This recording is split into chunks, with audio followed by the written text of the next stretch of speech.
Herkese selamlar. En son videodan sonra konuşarak yaptığım ilk videoda hepinize merhaba. Ya biliyorsunuz bu seçim iptalinden sonra bir video çektim. İçimden de hiçbir şey demek gelmedi. Ama bir şeylerin de denmesi gerektiğini de biliyorum. Ama bakıyorsunuz bazen sözcükler bitiyor, cümleler bitiyor. Ya da ne söyleseniz bir tesiri yok. Sussanız gönül razı değil. En iyisi bu ruh halimi dedim. Şöyle bir video çekeyim ve paylaşayım dedim. Ya şu 2 günde 700 bin kişi izledi. Bir haber, daha doğrusu ya bunca zamandır konuşuyorum. İnanın hani videolar işte 100 bin, 200 bin, bazen 500 bin seyrediyor ama susarak bir videonun 11 dakika 11 saniyelik bir videonun şu ana kadar 700 bin kişi tarafından seyredilmesi ki hani Instagram falan kattığım zaman 1,5-2 milyonda bulduğunu söyleyebilirim ya da diğer paylaşılan alanları Facebook falan hiç katmıyorum. Büyük bir rakam. Bu bize neyi gösteriyor? Şunu gösteriyor. Demek ki benzer ruh halindeyiz ya da bu ruh halini hep beraber paylaşıyoruz ki böylesine bir sessiz yürüdüğüm, New York'ta yürüdüğüm bir videoyu da bu kadar çok insan başından sonuna hatta bazıları da birkaç defa seyrediyorlar. Peki yeterince sustuk. Biraz konuşalım isterseniz. Elbette ilk konumuz seçimin iptali.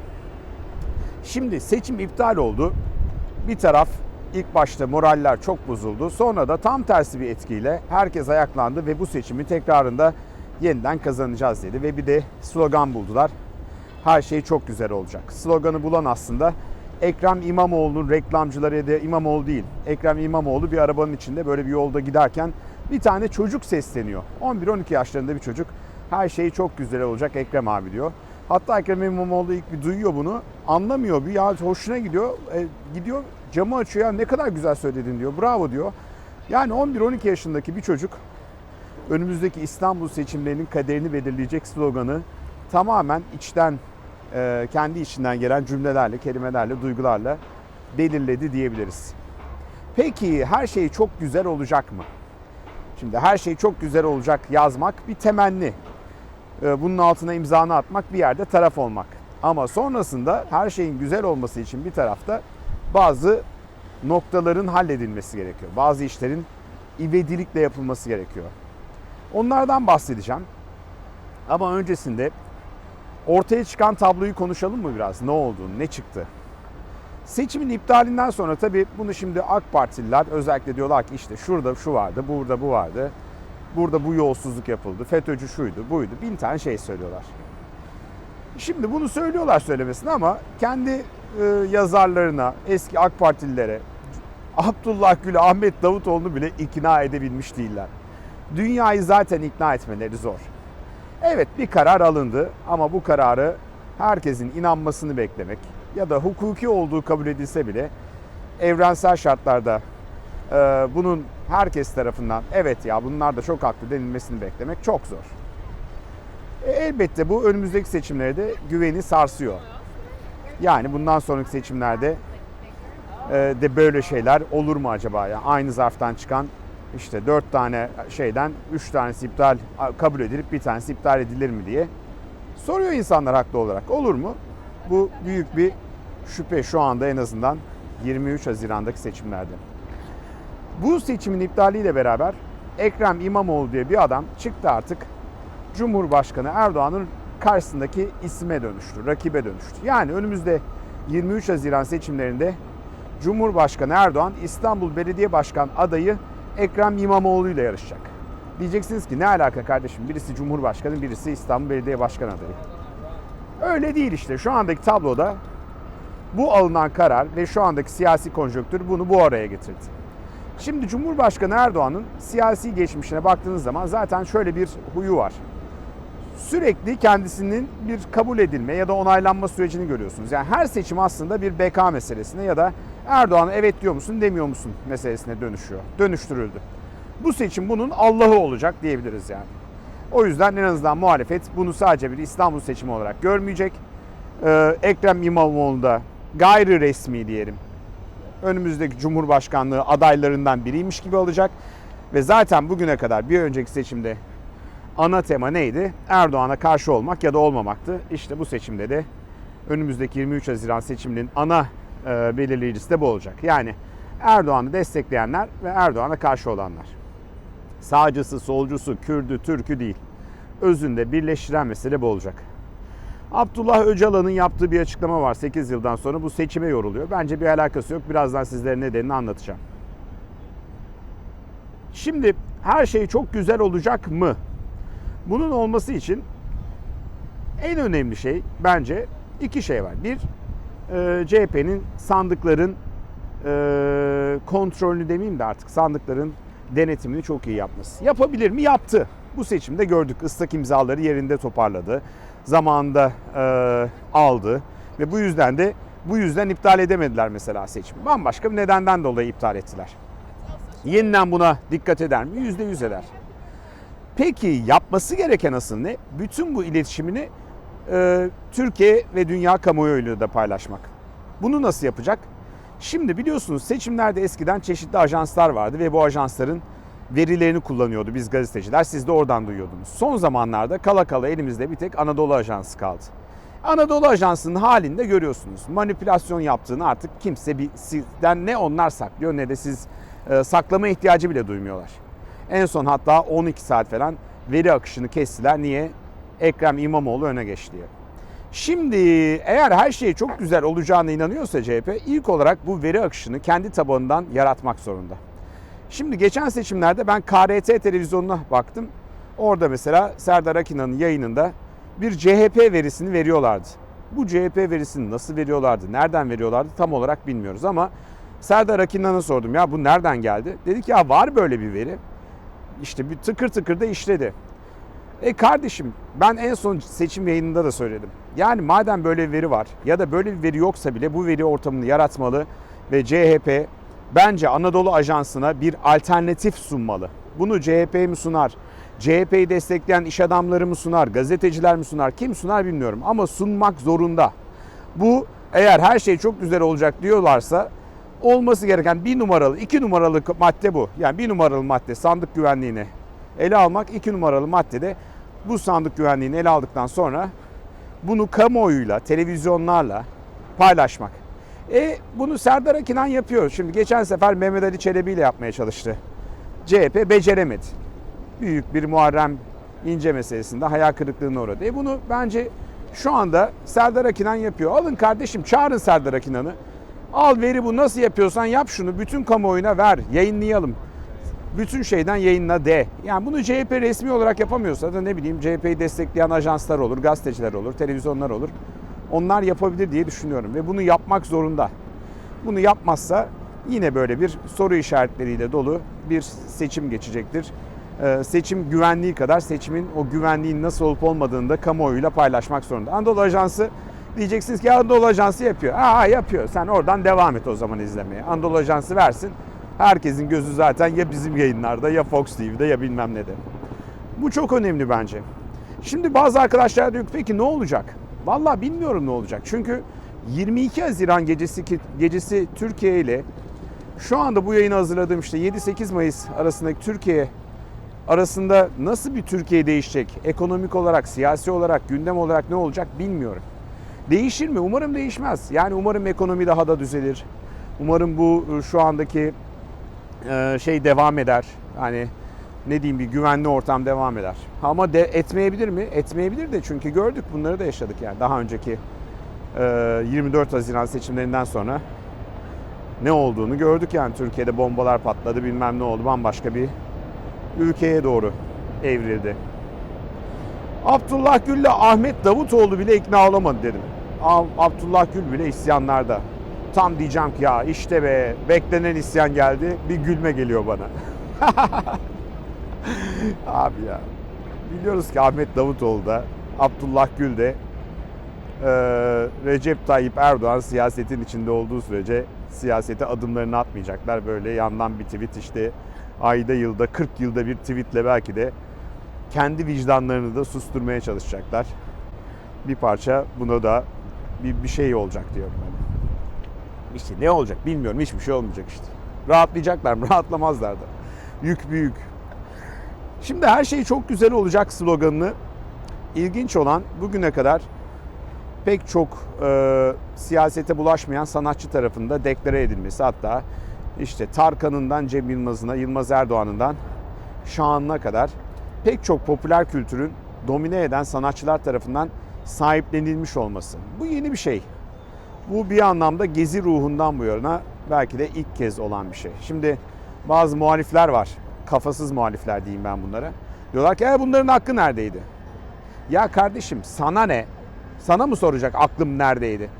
Dün öyle düşünebilir, bugün böyle düşünebilir. Hayır öyle düşünmüyor. Biz burada hep böyle düşünüyorduk. Düşünüyordun da ne oldu yani? Eğer o kadar etkili bir insan olsan zaten o düşüncelerini yıllardır aynı kalıp, basma kalıp şeylerle ifade ediyorsun. Toplumda bir etki yaratırdın, bir farklılık yaratırdın. Çok da yaratabildiğini söyleyemeyiz bugünkü tabloya baktığında. Bırak bu insanlar böyle düşünüyorsa, bu kadar cesur, bu şartlardaki cesur diyorum şu yüzden, şu mesela Cumhurbaşkanlığından işte arşiv müdürümle bunların isim listesini yayınlamışım. Bu ne demek? Diyor ki biz sizden bunun hesabını soracağız. Şimdi bu seçimde de biraz bir yandan da bu şey yapacak. Bir yandan korku, diğer taraftan birleştirici bir dil. Bakalım hangisi seçim kampanyasında daha başarılı oluyormuş, onu göreceğiz. Şimdi dakika bir, gol bir bununla başladı. Yani böyle diyenler listesi şu. Bu ne demek? Görüşürüz demek yani. Herkes de bunun ne demek olduğunu, Türkiye'de yaşayan herkes biliyor, anlıyor. Anlamayan hiç kimse yok sanırım. O yüzden yani sana ne yani? İsteyen istediğini söyler kardeşim. İsteyen ister AK Parti'yi destekler, isteyen istediği gibi CHP'yi destekler. İster fikrini değiştirir, AK Parti'yi desteklemeye başlar. Ne oranın tapusu başkasında, ne öbür tarafın tapusu öbür tarafın muhalifinin elinde. Yani her kesimin cahilinden ve böyle bir mankafa muhalifinden korkmak lazım. Ya da böyle tuhaf mal sahibi gibi davranan adamlarından. Şimdi bir boykot lafı dolandı ama sonra neyse ki pek çok kişi tarafından ertelendi. Eğer yani bir gerzeklik yapmayı düşünüyorsanız gerçekten boykotu deneyebilirsiniz. Çünkü bugüne kadar dünyanın hiçbir yerinde bir sonuca ulaşmış bir boykot görmüyorsunuz. İşte ne var? Venezuela var. Boykot ettiler. Ne oldu? Boykot ettiler. Hiçbir şey olmadı. Maduro diyor ki kardeşim ben oyla seçildim. Anlatabilirsin ama o katılmadı da şu parti bilmem ne yaptı da bu parti bilmem ne yaptı. Boykot kelimesini bence hemen bütün kelime dağarcığınızdan çıkartın yani. Silin. Öyle bir kelime yokmuş gibi davranın. Eğer 23 Haziran'da farklı bir sonuç olmasını bekliyorsanız. Şimdi diğer bazı konulara da gireceğim. Bu seçim meselesini kapatmak istiyorum burada. Ama kapatmadan önce biz de tabii geçen seçimlerde olduğu gibi bu seçimlerde de canlı yayın yapacağım. Yani ama o canlı yayın nereden yapacağım tam karar veremedim. Yani İstanbul'a gidip yine bir stüdyo tutabiliriz. Ya da batı yakasında olacağım. San Francisco, Palo Alto'da olacağım. Orada bir stüdyo tutabiliriz. Artık stüdyonun nerede olduğunun önemi yok. Niye önemi yok? Görüyorsun işte. Bak ben bu yayını New York'tan yapıyorum. Sana seçimle ilgili 1000 tane şey söylüyorum. Ya da sizlere. Bir sürü yayın organı var. Herkes de şu anda Türkiye'nin ortasında. Onları mı dinliyorsun, bunu mu dinliyorsun? Bunu dinliyorsun. Artık çünkü nerede olduğunun önemi yok. Kimin ne söylediğini, nasıl söylediğinin önemi daha fazla. Velhasıl gelmek istediğim yer... Şuraya bir top geldi bakayım. Çocuklar topa oynuyorlar da topu kaçtı aldım. Velhasıl gelmek istediğim yer şurası. Desteğinize ihtiyacımız var bu yayınlar için. Geçen sefer biz kendimiz birkaç kişi destek oldu sağ olsunlar. Ama sonuçta yani hem maddi hem manevi kendi şeylerimize yaptık. Hem maddi hem manevi bu yayına da destek olmanızı istiyorum. Nasıl olabilirsiniz bilmiyorum. İstanbul'da bir stüdyo tutacağız ya da Palo Alto'da bir stüdyo tutacağız. Oradaki bu stüdyonun, bu seçim yayının koordinasyonunda yardımcı olabilirsiniz bana. Maddi olarak yardımcı olabilirsiniz bütün ekibe. Çünkü yine ajanslardan görüntüler alacağız, konuklar olacak, şey olacak. Her türlü yardımınıza açığız. Eğer San Francisco Bay Area'daysanız ya da oralara yakınsanız ya da bu seçim yayınlarında sanırım bir geri sayım da yapabiliriz. Geçen seçimlerde yapmıştık. 30 günden hesaplayabiliriz belki de. O gün ne olduğunu anlatan yayınlar dizisine de geçebilirim. Sonuçta velhasıl biz bu seçimi geçen seçimlerde olduğu gibi yine her yönüyle ele alacağız. Seçim gecesinde de özel yayın yapacağız. Eğer bu seçim gecesi yayınına destek olmak istiyorsanız, katılmak istiyorsanız lütfen bana yazın ya da Kenan'a yazın. cuneyt@dipnot.tv ya da kenan@dipnot.tv'ye e-mail atabilirsiniz. Bazen duyuyorum ya Yurt dışında yaşayan Türk arkadaşlar var. Ne yapabiliriz diyorlar. Yani biz de hani bu heyecanlanıyorlar falan. İşte bir numaralı şey, insanların haber alma özgürlüğüne katkıda bulunabilirsiniz. Çünkü şu anda seçimde en büyük, en önemli yerlerden bir tanesi, en kritik noktalardan bir tanesi haber alma meselesi. İnsanlar bu haberi nasıl alacaklar, sonuçlara nasıl ulaşacaklar? Bu kaynakları ne kadar çeşitlendirirsek, ne kadar farklılaştırırsak o kadar da iyi olacağını düşünüyorum. Evet, isterseniz gelin biraz güncel farklı gelişmelerle de rutin yayınımızda devam edelim. Abdullah Öcalan'ın avukatlarıyla tam 8 yıl aradan sonra görüşmesi ve bu görüşmenin de Türkiye'de pek çok çevre tarafından tuhaf ve beklenmedik karşılanması. İnanın bazen böyle konuları açtığım zaman ben hayret ediyorum. Çünkü size zaman zaman söylüyorum, Türkiye'de hepimizin bildiği bazı sırlar var. Bunlar herkesin gözü önünde gelişen olaylar ama kimse konuşmuyor, çok fazla gündeme getirmiyor, anlatmıyor. Anlatmayınca da bunlar böyle bir sır olarak kalıyor. Son sırlardan bir tanesi de cezaevlerinde devam eden açlık greviydi. Öcalan'ın tecrit altında olduğu iddiasıyla ya da öyle olduğunu düşündüğü için pek çok tutuklu açlık grevine başlamıştı. Sadece açlık grevi değil, süresiz açlık grevine dönüşümlüydü. Onu süresiz açlık grevine çevirenler vardı. Kendilerini yakanlar vardı ve bu açlık grevleri de kritik bir noktaya gelmişti. Yani benim gibi New York'tan bile Türkiye'yi uzaktan takip eden bir insan, bir gazeteci olayın bu noktaya geldiğini görüyordu ve artık daha işlerin dönülmez bir noktaya geldiğini takip ediyordu. Tabi biraz Türkiye'yi takip ediyorsanız. Ve bundan önceki gelişmelere baktığınızda da hep bu konuda son sözü söyleyenin Abdullah Öcalan olduğu da biliniyordu. Şimdi böyle şeyler bilinirken tabii avukatlarıyla konuşması ve açlık grevlerinin bitirilmesi yönündeki çağrısı beni şaşırtmadı. Beni şaşırtansa her zamanki gibi Türkiye'deki yorumcuların bütün bunlardan sanki hiç haberleri yokmuş gibi, İşte acaba çözüm süreci yeniden mi başlıyor? Yok acaba YSK kararları öncesinde olmasının bir anlamı var? Şu mu bu mu gibi bin bir dereden çeşitli ne indiriyorlar bin bir dereden? Su mu indiriyorlardı? Su indirerek yorum yapmaları. İnsan gerçekten bazen hayret ediyor. Öcalan'ın bu görüşmesi aslında tek bir amacı vardı. Cezaevlerindeki, bence söylüyorum tabii, cezaevlerindeki bu açlık grevlerinin sona erdirilmesi ki muhtemelen bu çağrıdan sonraki Öcalan açlık grevlerinin bitirilmesi yönünde bir çağrı yaptı diyebiliriz. Bu çağrıdan sonra da muhtemelen bu açlık grevleri bitirilecekti. Tabii iki konu daha vardı. Önemli olan bir tanesi Suriye'nin de toprak bütünlüğüne dikkat çekmesiydi. Türkiye'nin hassasiyetlerine kulak vermesi çağrısıydı. PKK'nın ya da PYD'nin, tabii isim vermiyor ama avukatlar sonuçta anlıyoruz ki o PYD, herkesin bildiği gibi. Amerikalılar hariç, onlara göre yok öyle bir şey yok, ne alakası var Öcalan falan diyorlar. Bir de tabii 2013 Nevruz'undaki Sırrı Süreyya Önder'in okuduğu, o okumuş değil mi? O yüzden mi cezaevinde şu anda? Bak, bakacaktım yayına başlamadan önce Google'a. En son öyle hatırlıyorum ama yanlış olmasın diye bakacaktım. Ve o konuşmasından atfettiği bazı şeyler vardı. Oralardaki noktadayım dedi. Bu da önemli. Neden? O noktada aslında tam hatırlarsanız o dönem görüşmelerin başladığı bir dönemdi ve çok daha ılımlı ve pozitif bir hava vardı her iki taraf içinde. Özellikle Öcalan'ın bu çağrıları da zaten o dönem biliyorsunuz ki bütün bunlar devletin kontrolünde ya da güdümünde ya da koordinasyonda gerçekleşen görüşmelerde o konuyla ilgili de daha olumlu bir hava vardı. O görüşmelerde biz hala orada duruyoruz, herkes oraya baksın dedi. Zaten avukatların yaptığı açıklama da çok uzun değil. Oldukça kısa bir açıklama diyebiliriz.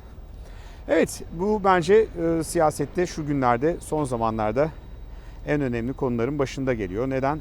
Çünkü tam 8 yıldır Öcalan'dan haber alınmıyordu. Yani görüşülmesine izin verilmiyordu ve o görüşme gerçekleşti. Pelin Diltaş, tanır mısınız? Kanal D'nin eski genel müdürü. Ay Yapım'da önemli dizilere imza atan, yani televizyon dünyasının çok önemli bir isimdir. Kendisini şu anda televizyon sektöründe tanımayan yoktur desem az bile söylerim. O Pelin Diltaş Netflix Türkiye'ye geçmiş, Amsterdam'a taşınmış. Pelin, bunu izliyorsan hayırlı olsun. Çok güzel bir karar almışsın. Neden? Çünkü Pelin bir yapımcı koltuğuna sığmayacak kadar tecrübeye sahipti. Kanal D'de bu tecrübeyi yakalamıştı. Küçümsemiyorum, yapımcı önemli bir şey ama yöneticilik de önemli bir şey. Çünkü yapımcılar sonuçta dönüyorlar ve iyi yöneticiler bir şekilde var oluyorlar. Eğer çok iyi bir yönetici yoksa karşınızda, siz dünyanın en iyi yapımcısı olsanız da çok da bir şey fark etmiyor. Sonuçta bu biraz bizim gazetecilikteki mesleğe benziyor yani. Dünyanın en iyi gazetecisin. Fakat editörün çok kötü. Bittin gittin, geçmiş olsun. Dünyanın en iyi gazetecisi olsan da o editörün kompleksleriyle, işte çapsızlığıyla uğraşmak zorundasın. Yani o editör ne kadar aslında yetişkinse, ne kadar birikimliyse sen de o kadar birikimlisin. O yüzden mesela Mehmet Ali Birant Okulu deniliyor. Neden? Çünkü adam iyi editördü yani. Arkadakinin önünü açıyordu. Pelin de öyle. Pek çok televizyoncunun önünü açacaktır. Tabii bunun bir başka göstergesi daha var. Aslında hepimizin, ben size, daha doğrusu bu kanalı izleyenler biliyorlar. Size daha önce defalarca söylediğim, dünya değişiyor. Televizyonlar artık yavaş yavaş elini ayağını çekiyor sektörden. Ve şu anda artık platformlar ön plana çıkıyor. Netflix de şu anda dünyadaki en çok domine eden, herhalde bütün televizyon sektörünü domine eden platformların başında geliyor. Pelin'in orada olması da şu anlama geliyor tabii ki. Türk dizi yapımcıları için iyi haber. Onlar da pek çok nitelikli diziyi uluslararası arenaya çıkartacaklardır. Hak ettikleri şeyi alacaklar. Tabii Netflix'in iş yapma biçiminde ufak bir şey var. Bizim dizi yapımcılarını endişelendiren. Netflix diyor ki tüm haklar benim. Şimdi düne kadar bunun bir problemi yoktu ama artık Türkiye'de dizi sektörü denince 50 ülkeye, 60 ülkeye dizi satan yapımcılardan bahsediyoruz. Şimdi niye bir malzemeyi, bir dizinin bir bölümünü 60 ayrı ülkeye satmak varken bir yere satacak? Ama oradan ne kadar para alacak? Alacak mı, almayacak mı, işte o önemli. Yine de Pelin'in orada olması bence önemli. Bu arada bizde Blue TV biliyorsunuz bizim videoları yayınlamaya başladı. Bazı arkadaşlarda şöyle bir izlenim oluşmuş. Ya sen Blue TV'ye mi geçiyorsun? Yani YouTube'u kapatacak mısın? Yok abi, öyle bir şey. YouTube videolarımızı zaten Blue TV yayınlıyor ve orada da izleyebilirsiniz o platformda. Hatta o platformda izlerseniz bize de para kazandırırsınız. Ama biz YouTube'dan yayınlarımıza tabii ki devam edeceğiz. GOT'ta Starbucks çıkmış. Şimdi GOT'ta Starbucks çıkmış deyince ulan bu çocuk ne diyor, kime küfrediyor falan diyenleriniz vardır aranızda. GOT dediğim Game of Thrones. Game of Thrones'un son bölümünde, spoiler vermek gibi olmasın, böyle işte var ya bir tane ejderhaları olan kadının önünde bir tane Starbucks şeyi unutmuşlar çekim sırasında. Kimse de fark etmemiş. Düşünün, 1 milyar insan seyrediyor. Milyon dolarlık prodüksiyon. Abi oradaki birisi de demiyor ki ya bir asistan değil mi kardeşim şu kahve şeyini kaldırsana, Starbucks kahve şeyini. Şu zıkkımı da 2 dakika içme de, değil mi orada? Gelmişsin dünya çapında bir şeyde oynuyorsun. Herhalde bundan sonra bütün dizilere şey kuralı gelir. Kardeşim kahvenizi getirmeyin sete yani. Bizde vardır ya işte Cüneyt Arkın'ın bilmem ne kolunda bilmem ne saati çıktı. Ne tarihi dizide. Malkoçoğlu kol saati var. Var da hangi marka, sor bir bakalım. Belki başka bir marka. Neyse, şimdi en çok konuşulan bu olmuş yani. Bu arada Ali Sunal Güldür Güldür Show'da bizim bak bizden bir tane bir şeyi kapmışa benziyor. O bizim numaramızda. Hani ben ara sıra şey yapıyorum burada, siyasi yorumlar yapıyorum ve üzerine bizim şu Deep Turkish'çilerin Deep Turkish Web'in bir tane şeyi var, onu bindiriyorum. Aynı şeyi Güldür Güldür Show'da Ali Sunal yapmış. Siyasi analiz yapıyor. Üzerine bir tane müzik indiriyor, duyulmuyor ses. Ali, kardeşim, severiz birbirimizi. Geçen gün Mehmet Turgut, şimdi saat farkı var, ben New York'tayım. Siz İstanbul'dasınız birçoğunuz da işte dünyanın farklı yerlerindesiniz. Mehmet Turgut'la biz çok denk düşüyoruz. Niye? Benim akşam saatim tam böyle, çocuğu uyutmuşum. Televizyonun karşısına geçmişim. Dizi, film seyrediyorum. Bakıyorum Mehmet Turgut canlı yayını açıyor oradan. Fotoğrafçı Mehmet Turgut var ya. Açıyor. Bir bakmışsın sokakta uyuyor. Patlatmış bir tane rock şarkısı dinliyor. Uyumadan bir canlı yayın yapayım diyor yani. Ben de hep diyorum ki Mehmet kapat abi, Allah'ın seversen git yat. Bu saatte ne diyeceksin belli olmaz yani. Geçen bir baktım beni bağladı. Öyle bir şey varmış Instagram'da, bilmiyorum ki. Dın dın dın açtım. Bir baktım canlı yayındayız, dedim ya bunu sen karşılıklı mı konuşuyoruz? Herkesle mi konuşuyoruz? Dedi ki herkesle konuşuyoruz. Baktım 100, sabah 5.30 bu arada. 100 kişi olan sayı 200 oldu, 300 oldu. Konuşuyoruz. Mehmet de sağ olsun. Hiçbir şey yok yani. Fren yok. Rütük de yok. Allah ne verdiyse saydırıyor sağa sola. Dedim Mehmet hadi git yat, beni de yakma kardeşim. Kendini yakıyorsun.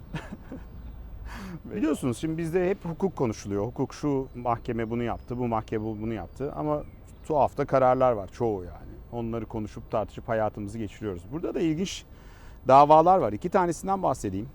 Bir tanesi YouTuber'ları ilgilendiriyor. Özellikle de YouTuber'ları ve influencer'ları. Nedir bu dava? Bir tane YouTuber, 25 yaşında bir YouTuber, bundan birkaç yıl önce bir tane yayına diyor ki benim hayranlarım beni ne kadar çok sevdiklerini göstersinler. Hayranları da tabii ki 14-15 yaşındaki kızlar. Ve birkaç tanesiyle de yazışıyor işte, çıplak kameranın karşısına geç, yok şöyle yap, yok böyle yap, bilmem ne yap. Ve o videoları da bu çocuklar bunlara yolluyorlar. Yani bunları yayınlamıyor, DM'den yolluyorlar. Fakat aileler şikayetçi oluyor, fark ediyorlar ve oğlanı yargılıyorlar. Ne ceza aldı dersiniz? 10 yıl hapis cezası aldı ve giriyor adam içeriye yani. 10 yıl hapis. Niye? Adamlar diyorlar ki bir dakika, bu senin yaptığın öyle YouTube soytarılığına değil, onu aşıyorsun sen şimdi. Sen çocuk pornografisine giriyorsun. Küçük çocuklardan hayran mayran ayağıyla video istiyorsun. Seks şeyini yapıyorsun falan filan. Şakası yok yani. İbret olsun diye anlatıyorum bunları. Yine ilgimi çeken bir dava var. Bir kadın yargılanıyor. Barman, işte içki servis eden insan. Bu Amerika'da bir adama içki servis ediyor. Fakat adam çok sarhoş oluyor. Normalde burada böyle bir yasa varmış. Yani çok fazla sarhoş olunca barmaidlerin bir noktada içkiyi kesmesi gerekiyormuş. Bu da kesmiyor. Ya da işte o kendi şimdi savunmasına diyor ki yok işte o kadar sarhoş muydu değil miydi tam bilmiyorum falan diyor. Fakat adam gidiyor katliam yapıyor. Bayağı birkaç kişi öldürüyor falan bu bardan çıktıktan sonra.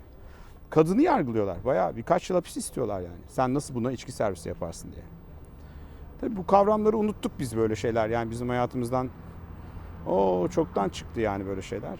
Biz şimdi çocuk tacizcilerini konuşuyoruz, şunu konuşuyoruz, bunu konuşuyoruz. Bunlara fırsat gelmiyor ama benim de ilgimi çekti. Die to In diye yine çok ilginç bir dizi seyrettim. 10 bölümlük bir dizi. 25-30 dakika. Yani bizim buradaki 10 bölümlük dizi bizim 2 bölüme denk geldiği için 10 bölüm deyince gözünüzde büyümesin. İşte eşini şeyde kaybeden bir kadın hikayesi, 2 kadın hikayesi. Güzeldi, çok matraktı. Senaryosunu çok sevdim. Oyunculuklar fena değil. Bir tanesi fena değil, öbürü biraz daha. Yani çok iyi değil oyunculuklar, evet. Ama yönetmen iyi, derli toplu. Tabii senaryo götürüyor abi. İyi bir senaryo olduktan sonra eğer yönetmen de çok gerizekalı değilse dünyanın en şeyinde seyrediyorsun yani. Kendine onları seyrederken buluyorsun. Sonra da açtım, dur ya dedim bir komedi filmi seyredeyim. Abi böyle komedi filmleri var. Açtım, bir türlü gülemiyorum. Adı komedi. Herkes komik olduğunu zannediyor ve gel gör ki film komik olmamış. Geçen gün böyle bu filmleri çeken bir arkadaşımla konuştuk bunları. Dedim ki ya niye sence böyle oluyor dedim. Yani çok komik şeyler çektiğini düşünüyor bu insanlar. Gidiyorlar da koca filmde bir kez gülemiyorum dedim yani. Hani insan bir kez gülmez mi ya? Dedik ya bunlar artık çevrelerinde şey yok dedi yani hani. Ya bu komik olmadı, bir daha çekelim ya da şunu bir daha baştan alalım. Ya da senaryoda iyi ama bak normal hayatta şey olmuyor, işlemiyor diyen kimse kalmadı dedi. Ama bu sadece Türk için değil. Ben bir Fransız komedi filmi seyrediyorum yani. Düşün yani. Fransız komedi filminde bile gülmedim. Bazen neşeli oluyorum, diyorsunuz ki ya bu adam ne işte. Sonra bazen böyle normal oluyorum. Ya niye neşen yok? Biz senin kahkahalarını seviyoruz. Geçen gün bir arkadaş mesaj atmış. Hep seni ergenler seyretmiyor. Yaşını başına almış. Bilgisayar mühendisiyiz. Öyle herkese ergen muamelesi çekme. Abi ne yapacağımı şaşırdım. Maymuna çevirdiniz beni yani. Ne diyeyim de, gülsen niye güldün? Ciddi olsan niye ciddi oldun? Ergenler bir yandan oradan sataşırlar. Oradan babaları bir yandan sataşır. Herkes onu yapma bunu yapma derdinde. Evet, bugünkü çok sevdiğimiz kelimelere gelelim. Her şeyde var yani. Mesela geçen yayında tabii ki de kelimesini yapmıştık. Bu sefer karşınıza sana ne? Bir de onun kardeşi var. Küçük kardeşi bana ne? Aslında bunlar ikiz de olabilir. Sana ne biraz daha böyle bir dakika önce doğmuş. Bana ne biraz daha geç doğmuş. Şimdi bu kelimeleri biz uzun zamandır Türkiye'de kullanmayı unuttuk. Bıraktık artık yani. Sana ne? Ne demek sana ne? Tabii ki bana bir şey. Ya sana bir şey yok işte. Sana ne yani? Her şeye yani. Affedersiniz ota bota her şeye herkes karışıyor. Ve pek çok kişi de şu aklına gelmiyor şimdi. Kardeşim sana ne? Ya da karışanların da aklına şu gelmiyor o ikiz kardeş. Ya bana ne? Adam bilmem ne. Bana ne? Bu ikizleri hiç unutmayın abi. Aklınızda taşıyın, cebinize koyun. Cebinde Türkiye ile dolaşanlar Cumhuriyeti'nin vatandaşlarına bu iki cümle, iki kelimeyi, iki ikiz kardeşi her zaman ceplerinde cüzdanların arasında taşımayı tavsiye ediyorum. Özellikle Türkiye'de. Çünkü burada genelde hava öyle. New York'ta yürüyorsun, bir şey diyorsun. Sana ne lan diyor adam. Böyle demiyor da you diyor. Ahlakınız bozulmasın diye söylemiyorum. Ya da me diyor mesela. Ama bizde sana ne deyince ne demek sana ne? Getir sopa yok mu diye dövüyorlar adamı. Az gittik, uz gittik. Bir yayının daha sonuna geldik.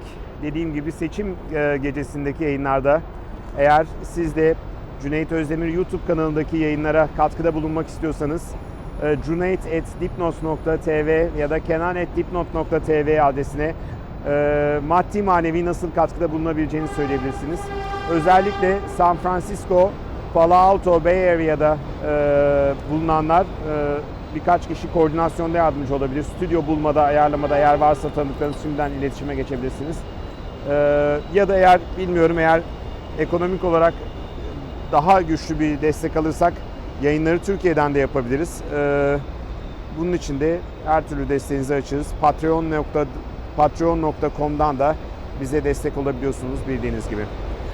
Çok teşekkürler. İzlenimlerimiz her gün artıyor. Lütfen like etmeyi, üye olmayı unutmayın kanala. Kendinize iyi bakın. Hepinize iyi günler diliyorum.